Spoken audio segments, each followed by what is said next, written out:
భద్రాద్రి కొత్తగూడెం జిల్లాలో తెలంగాణ అవతరణోత్సవాలు ఘనంగా నిర్వహించారు. తొలుత కొత్తగూడెం ప్రగతి మైదానంలో ఉన్న అమరవీరుల స్తూపానికి జిల్లా కలెక్టర్ ప్రియాంక అలా, జిల్లా ఎస్పీ రోహిత్ రాజ్ పూలమాలలు వేసి నివాళులర్పించారు.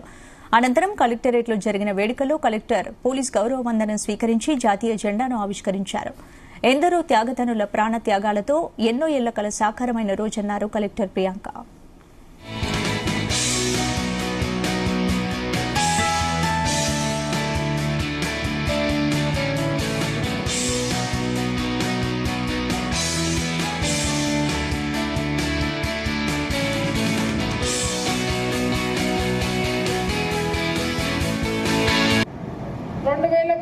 లో 42 రోజుల సమ్మె చేశారు. ప్రత్యేక తెలంగాణ అంశంపై 2010లో శ్రీకృష్ణ కమిటీ ఏర్పాటై 6 ప్రతిపాదనలు చేసింది. ఆ ప్రతిపాదనలతో 2013 జూలై